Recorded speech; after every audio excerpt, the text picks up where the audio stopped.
with RJ Anusha. Radio city నువ్వు నేను ఓ సినిమాలో ఇవాల్టి సినిమా లేడీస్ టైలర్.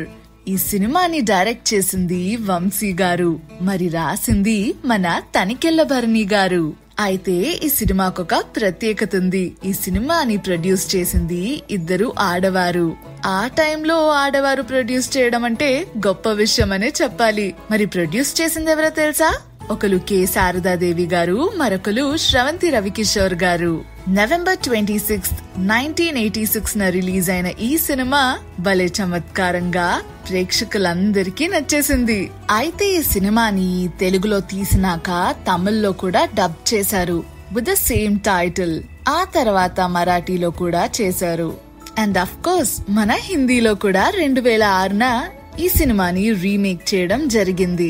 మరి ఈ సినిమాకి మ్యూజిక్ అందించింది మన ఇళయరాజా గారు. ఈ సినిమాలో మొత్తం 5 పాటలున్నాయి.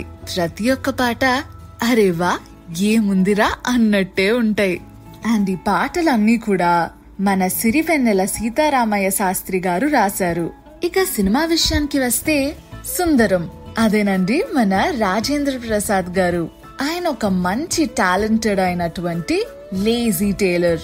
ఆయన ఎప్పుడు గట్టిగా నమ్ముతూ ఉంటారు, ఆ అదృష్టం ఉంటే చాలు ఆస్తి కలిసి వస్తాది అన్నట్టు.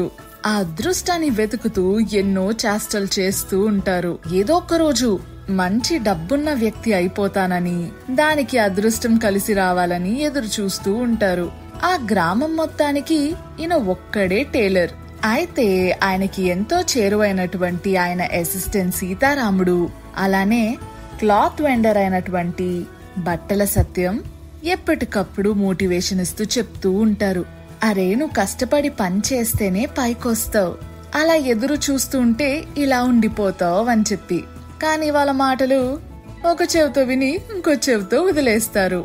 అయితే ఒక రోజు సుందరానికి కోయదొర ఇలా చెప్తాడు, నువ్వు తప్పకుండా ఒక గొప్ప వ్యక్తివి అవుతావు, బాగా డబ్బున్నవాడివి అవుతావు. ఇలా జరగాలంటే నీకు వచ్చే అమ్మాయి రైట్ థై మీద పుట్టుమచ్చ ఉండాలి అని చెప్తారు.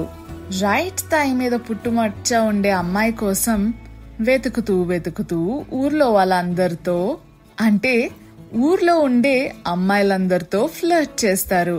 ఫ్లర్ట్ చేస్తూ అందరికి మాటలు కూడా ఇచ్చేస్తారు, నేను నిన్ను పెళ్లి చేసుకుంటా అని చెప్పేసి. అసలు ఒక్క అమ్మాయికి మాట ఇస్తేనే నా తంటాలు పడతారు ఈ అబ్బాయిలు. అలాంటిది నా అంతమందికి మాట ఇచ్చేసరికి ఇంకా సిట్యుయేషన్ ఎట్లుంటదో ఆలోచించండి. చివరికి ప్రతి ఒక్కరికి నిజం తెలుస్తుంది. And at a point of time Sundaram కూడా రియలైజ్ అవుతారు that he had cheated and hurt many people అని చెప్పేసి. అందరి దగ్గరికి వెళ్లి క్షమాపణలు కోరుతాడు. అందులో ఆయన్ని ఇంకా బాగా ప్రేమిస్తున్న మనిషిని చూసి పెళ్లి చేసుకుంటారు. అయితే ఇక్కడ ట్విస్ట్ ఏంటి అంటే మన సీతారాముడు, అదేనండి సుందరం అసిస్టెంట్, మాత్రం ఆ రైట్ టైం మీద ఉండే మోలుంది చూసారా, ఆ మోలుండే అమ్మాయిని పెళ్లి చేసుకుంటాడు. ఇక మిగతా స్టోరీ అంతా గతం గతహ అన్నట్టు ఉంటదన్నమాట. కొన్నిసార్లు లైఫ్ లో ట్విస్ట్లు మామూలుగా ఉండవు. అరే ఇది నాది అని అనుకునే లోపు మీది కాకుండా పోతుంది. క్వైట్ రిలేటబుల్ కదా. సరే మనం మాట్లాడుకుందాం. మరి ఈ రోజు నువ్వు నేను ఓ సినిమా అయితే లేడీస్ టైలర్.